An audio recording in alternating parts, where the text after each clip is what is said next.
Horror movies have been a part of our movie genre collection for centuries.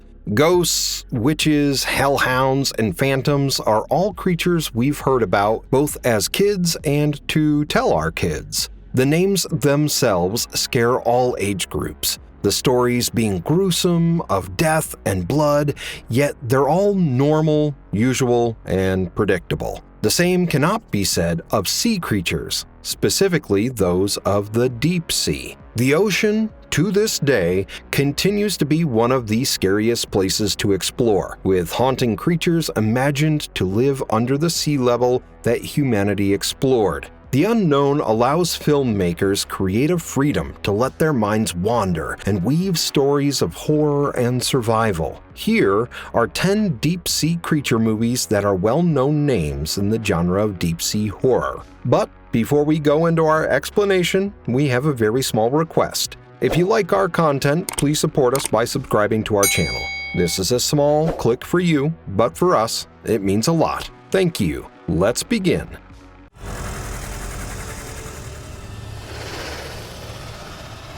Harbinger Down, 2015. Harbinger Down is a movie released on August 7, 2015, around a decade ago, starring Lance Henriksen, Giovanni Samuels, and Matt Winston. These organisms were mutated from cosmic radiation and can survive extreme conditions, gaining shape-shifting abilities. The movie starts with a flashback in 1985, where a Soviet moon lander crashes in the Bering Sea. This lander is then seen again in 2015, where Professor Steven and his graduate students, Ronell and Sadie, hire a fishing trawler, Harbinger, owned by Sadie's grandfather, Graf, who was accompanied by his crew to study global warming's impacts on whales. Sadie finds the lander and Steven demands ownership and credit for the discovery of the lander. Graf argues on Sadie's behalf, but Sadie eventually concedes to Steven under pressure. However, under careful examination,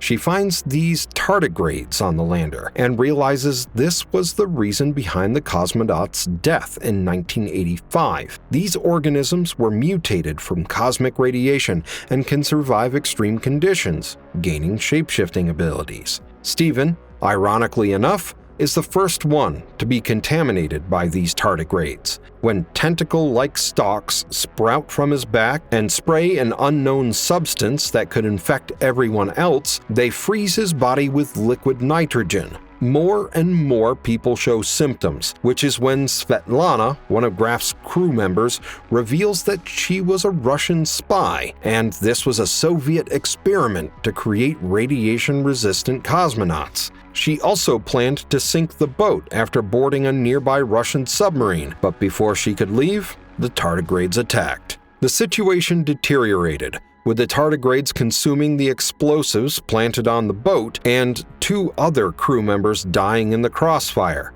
Graf showed symptoms of infection, so he told Sadie to crash the boat. She managed to crash it into an iceberg and escaped while the creature broke through the deck. The movie ends with a Coast Guard helicopter approaching Sadie while she passes out on the ice. With a rating of 4.6 out of 10 on IMDb, viewers didn't have many nice things to say about the movie, pointing out how it was heavily dependent on VFX effects and how it felt extremely underwhelming compared to the director's previous works, including The Thing and Alien. They state it was a disappointment compared to what they were promised on the film's Kickstarter.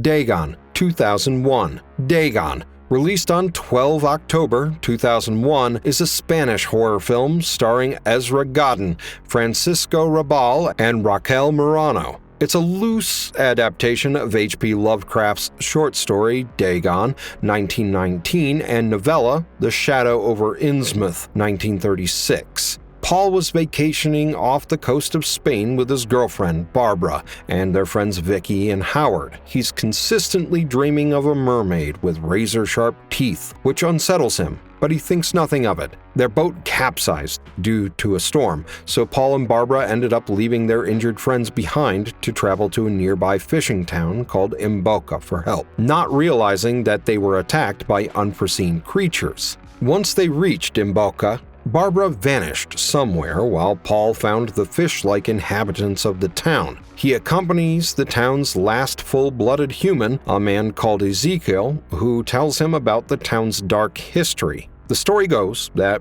decades earlier, a man called Orpheus Kambaro convinced the previously human villagers to worship a sea deity called Dagon. Dagon provided them with ample prosperity at first, then began demanding human sacrifices and breeding partners, also human, explaining the fish-like appearances of the inhabitants. Fearing for his life, Paul ran away, only to be caught and captured alongside Barbara, Vicky, and Ezekiel. Vicky was now pregnant with Dagon's offspring. She commits suicide out of the trauma caused by the entire ordeal. Paul watched cultists flay Ezekiel alive, but the mermaid from his dreams, Uxia, saves him from becoming the next victim, in exchange that Barbara bears Dagon's child. Paul manages to successfully escape, only to come across an underground ritual chamber where Barbara was being offered to the deity. He attempts to rescue the girl from becoming his next victim, but it was too late. She was already transformed, brainwashed into her devotion to Dagon, and impregnated. She gets dragged into the sea by his tentacles, severing her arms in the process. Cultists finally try to attack Paul, but Uxia reveals a horrible truth. Paul is the son of Kambaro, meaning he was half Imbolcan. Unable to take the shame, he attempts to commit suicide himself, but he found gills on his body in the process. With no other options left, he allows Uxia to finally take him into Dagon's undersea domain, where he lives as Uxia's partner and reunites with Barbara, who is now Dagon's partner. Holding a 6.2 out of 10 rating on IMDb, Dagon received mixed feelings from viewers. While some praised the movie and the adaptation of the story itself, others found the CGI grainy and unpalatable. One reviewer even states that Lovecraft's story was too well written and his fish obsession was too much to handle.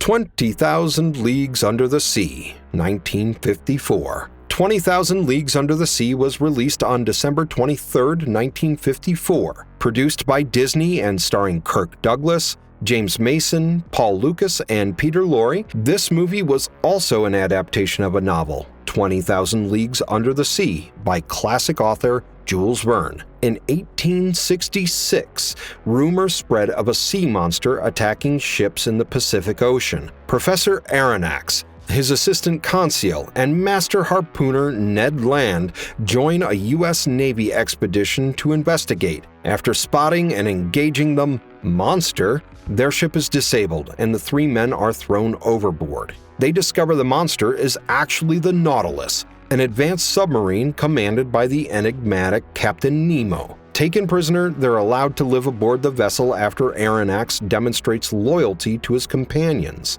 Nemo, they learn, uses his technological marvel to wage a personal war against nations he holds responsible for his family's torture and death. The travelers witness Nemo's complex character as he destroys a munitions ship from a nation he despises, claiming to save thousands from war. When stranded near New Guinea, Ned and Conseil discover cannibals on shore while searching for escape routes. After fighting off both the cannibals and a giant squid attack, during which Ned saves Nemo's life, the captain experiences a change of heart. Approaching his secret base at Vulcania, Nemo discovers it's surrounded by warships. He attempts to destroy evidence of his discoveries, but is mortally wounded. Returning to the Nautilus, the dying Nemo plans to sink his vessel for the last time, with his loyal crew choosing to die alongside him. Ned helps Aronnax and Conseil escape in a skiff as the Nautilus floods.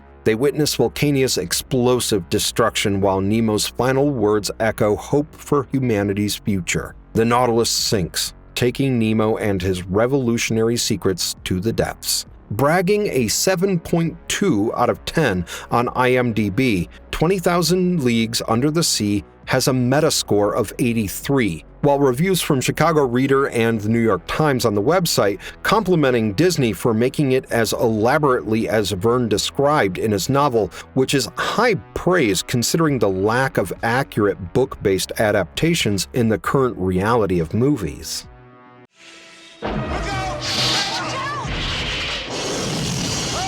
Leviathan, 1989. Leviathan is a science fiction film that was released on March 17, 1989 in the USA and September 22nd in that same year in Italy. Produced by Metro-Goldwyn-Mayer Productions, the movie starred multiple people, including Peter Weller, Richard Crenna, Amanda Pays, and Daniel Stern. The CEO of Tri-Oceanic Corporations, Miss Martin, hired a geologist, Stephen Beck, to supervise a 3-month undersea mining operation. They were working outside their deep-sea stations when one of the team members, Sixpack, discovers a Soviet shipwreck called Leviathan. On inspection of the ship, they found a safe containing records of multiple mysterious crew deaths and a video log of the captain stating that the ship was intentionally scuttled. Sixpack found a flask of vodka alongside the wreckage, which he shared with Bowman, another fellow crew member. Soon after, however,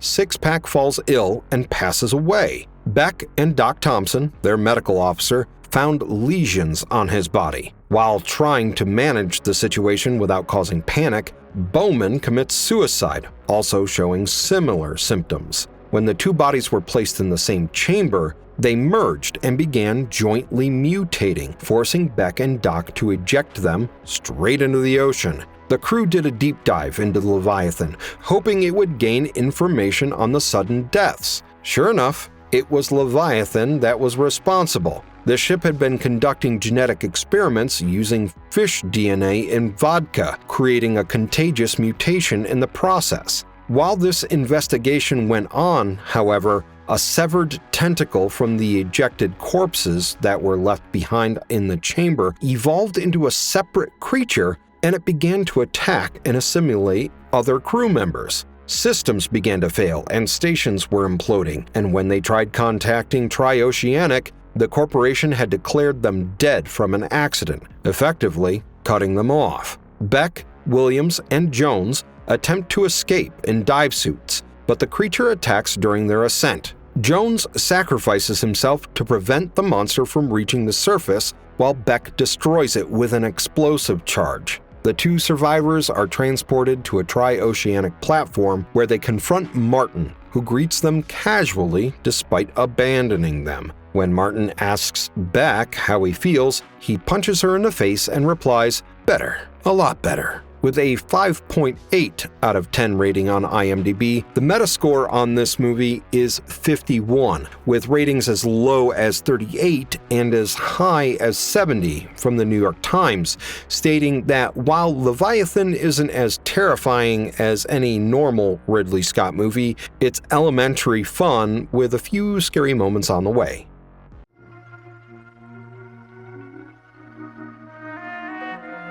Lords of the Deep, 1989. Lords of the Deep was released on April 21st, 1989. Starring Bradford Dillman, Priscilla Barnes, and Daryl Haney, this movie was one of the multiple underwater-themed movies released in 1989. This takes place in a dystopian Earth where the ozone layer has depleted. Scientists work in a lab underwater to explore other habitation possibilities. A biologist, Claire, experiences strange psychic visions while studying a specific unknown specimen. The usual arrival of the replacement crew is interrupted when an undersea earthquake struck and contact with their mini-submarine was lost. A search sub discovers the relief vessel abandoned with its hatch blown open. Before they can investigate further, the search team is attacked by large, stingray-like creatures. Despite repelling one with an electrical discharge, more creatures overwhelm them and communication is lost.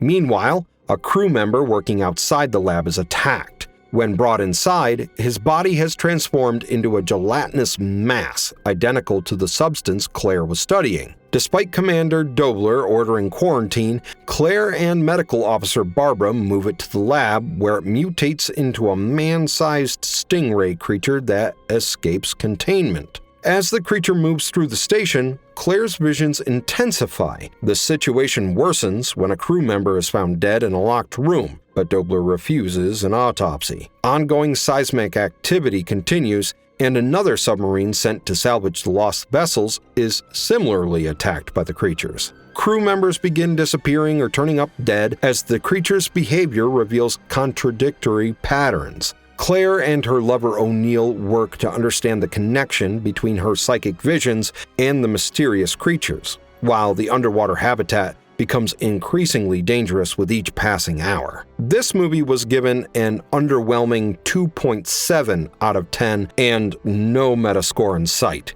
Viewers say that this was a deep-sea knockoff and a quick cash-in in a popular subgenre, noting that the release was very close to movies such as Leviathan and Deep Star 6.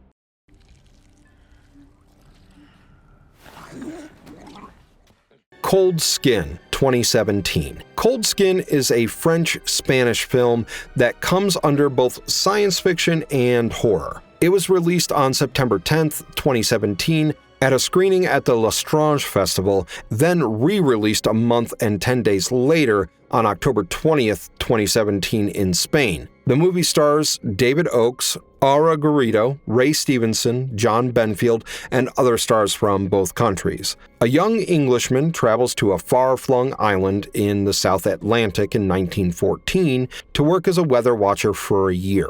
Gruner, the lighthouse custodian, is his only human contact and says the previous observer perished of typhoid. Exploring the island, the protagonist, whom Gruner later nicknames Friend, discovers the previous meteorologist's diary containing drawings of strange sea creatures. That night, amphibious creatures attack his cabin, eventually forcing him to burn it down in self-defense. Afterwards, he encounters a female creature whom Gruner has domesticated and uses as a sex slave. Friend names the domesticated female Aneris and begins to form a friendship with her. During Gruner's inspections, Friend managed to bribe his way into the lighthouse to keep him safe. However, during the nightly sieges, where the creatures continuously attack the lighthouse, Gruner brutally slaughters them while making sure Aneris was under his control. Friend noticed during this that Aneris sings to them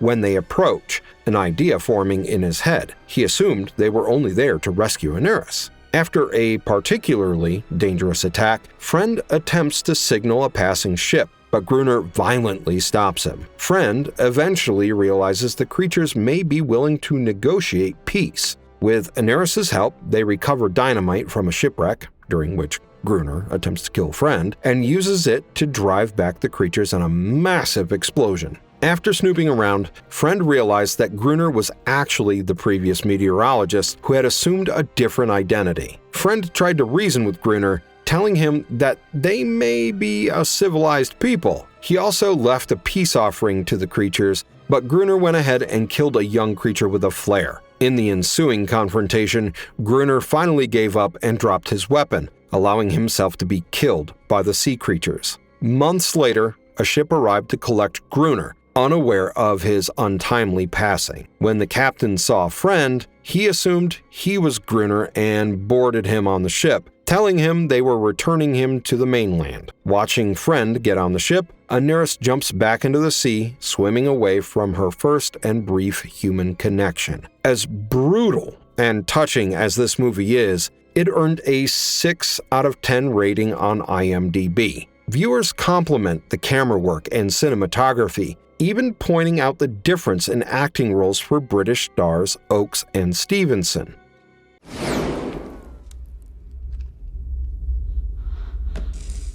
Deep Rising, 1998. Deep Rising was released on January 30th, 1998, starring Treat Williams, Famke Janssen, Anthony Heald, Kevin J. O'Connor, Wes Studi, Derek O'Connor, Jason Fleming, and Jamin Honsu. Due to heavy storms, a band of mercenaries hired Captain John Finnegan and his crew members, Joey and Lila, to transport them across the South China Sea. Along with that, a luxury ship called the Argonautica, owned by a man called Simon Canton, was sailing on its first ever voyage. However, it gets sabotaged and attacked by mysterious creatures as a result, causing the slaughter of multiple passengers. After Finnegan's boat collides with a loose speedboat from the Argonautica, the mercenaries board the cruise ship, intending to loot it and sink it with torpedoes. They find the vessel eerily empty except for blood. While scavenging for repair parts, Finnegan and Joey encounter Trillian, a surviving passenger, while others in their party are systematically killed by unseen monsters. As the group goes deeper into the ship,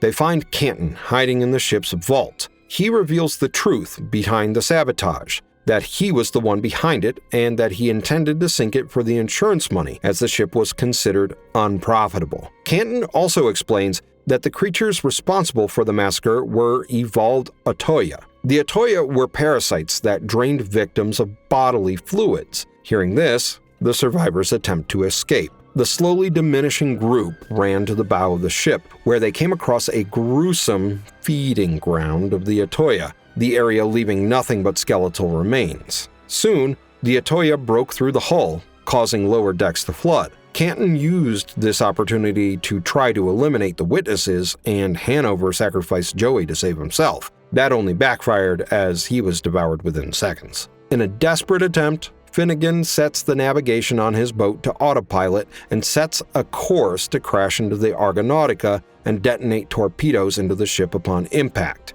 Trillian secures a jet ski to escape and Canton chases after her, trying to escape with her, but Finnegan stops his attempt. The Otoya are later revealed to be the tentacles to a massive sea creature, the Octalis. Finnegan and Trillian escape while Canton, trapped on the autopiloted boat with a broken leg, perishes as both vessels explode, killing the Octalis. The survivors reach an island only to hear ominous roars from the jungle as something approaches through the trees. Even with that cliffhanger of an ending, this movie holds a 6.1 out of 10 rating on IMDb and an absent Metascore. Viewers felt that it was a movie for that brainless Saturday evening in which you just want to relax. A fast-paced ride with lots of guns, explosions, bright red fake blood, and a big monster. At least we've found out what happened to the Siren 1. That black box. The Rift, 1990. The Rift is another super famous underwater film made by the Spanish. It released on March 9th, 1990 in Spain, starring Jack Scalia, R. Lee Ermey, Ray Wise, Deborah Adair, John Toles-Bay, and Ellie Puget. An experienced NATO crew aboard the experimental submarine Siren 2 is dispatched to investigate the disappearance of Siren 1. The sub's designer accuses the Contech firm of altering his original design. Captain Randolph Phillips is an experienced commander and the captain of the Siren 2. The black box from Siren 1 is traced to an undersea rift by the Siren 2. Although an onboard scientist claims that plant life at this level is impossible, they are encircled by a poisonous vegetation. While part of the weed enters the sub, Siren 2 manages to get away from it by flipping the hull's polarity. They later emerge in a network of caverns where they learn that Contech has been involved in illicit genetic engineering projects that have resulted in several mutant animals. While straight and to the point, the movie earned a mere 4.7 out of 10, with viewers complaining that it was a cheap, classic, bad sci-fi horror movie or a quite entertaining piece of trash. First time I am speaking publicly about the disaster that happened. The Bay, 2012. The Bay is a classic mockumentary released on September 13th, 2012, then re-released in the USA on November 2nd, 2012. The mockumentary starred Will Rogers, Kristen Colony, Cather Donahue, Frank Deal, Stephen Nunkin, Christopher Denham, and Nancy Aluka. On the 4th of July, the citizens of a small town, Claridge, located on Maryland's eastern shore, were celebrating their Independence Day, turned catastrophic when citizens began developing severe lesions and falling violently ill due to mysterious circumstances. A rookie reporter, Donna Thompson, documented the unfolding chaos as the town began overwhelming the local hospital led by Dr. Jack Adams. The mysterious reasons turn out to be a mutated, tongue-eating isopod species that evolved in the Chesapeake Bay. Local chicken farms used steroids on their chickens, most probably to get more eggs, and those steroids were in the excrement that was dumped in the Chesapeake Bay, causing the water to go toxic and create the perfect conditions for these parasites to grow into unprecedented sizes and, in turn, adapt to human hosts. 2 oceanographers had found this threat months in advance and went to Mayor Stockman, but the mayor had ignored the threat and was killed by the creatures. While the situation worsens, the Talmott family, unaware of said threat, sailed into the quarantined town. Law enforcement ended up breaking down, with Deputy Jimpson euthanizing entire infected families, himself and his partner included. The CDC rediscovered the water's radioactive content and contamination and, yet again, went to the government for help, but the agencies refuse, dismissing it as a small-town issue. While treating the infected, Dr. Abrams, no matter how hard he tried, ended up infecting himself. Not wanting his last hours going to waste, he spends his last hours documenting the mass casualties caused by the isopods. When the Talmott husband, Alex, died from the parasites erupting from his neck, Stephanie Talmott escaped with her infant son. Years after this incident, Donna leaked the footage and her documentation of this incident. This exposed the government's actions, who killed the isopods with chlorine and covered up the incident by citing the cause to be high water temperatures. Despite the cleanup, 40% of the bay remained lifeless while unaware civilians continued to play in the waters. A movie that touches heavily upon the issues caused and covered up by the government with ease, yet it only has a 5.7 out of 10 rating with a Metascore of 65. The lowest review is a 50, while The Guardian gave this movie a score of 100, stating that Levinson has always been acutely interested in the minutiae of human behavior, and it's this concern that makes the bay the triumph that it is. I can't hear you.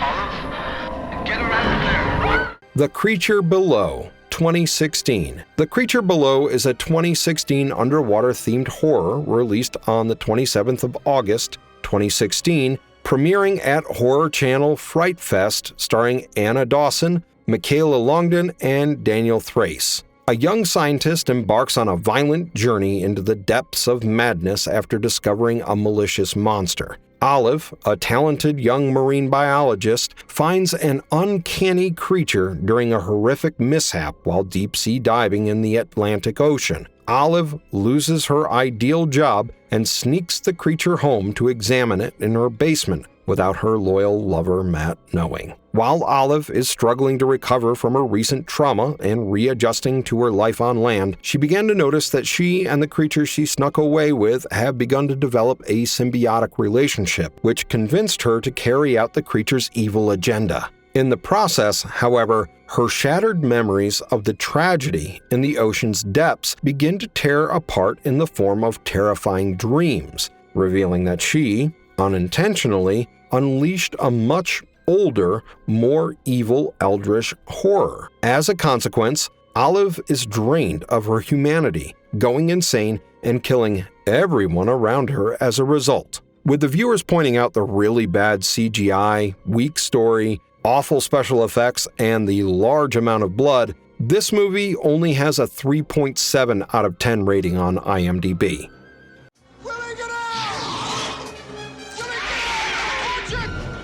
Marvelous verdict. Well, the verdict we can make by the end of this is that underwater-themed horror is a semi-popular niche that can grab an audience, but isn't explored well enough. Most of the movies that made it out of this subgenre were those shot during the late 1980s. For filmmakers out there, if you're looking for a genre with less competition and more potential, this one's your best bet. And if you liked our content, don't forget to leave a like and subscribe to us if you haven't already. Have a good one, and be safe out there. Thanks, everyone.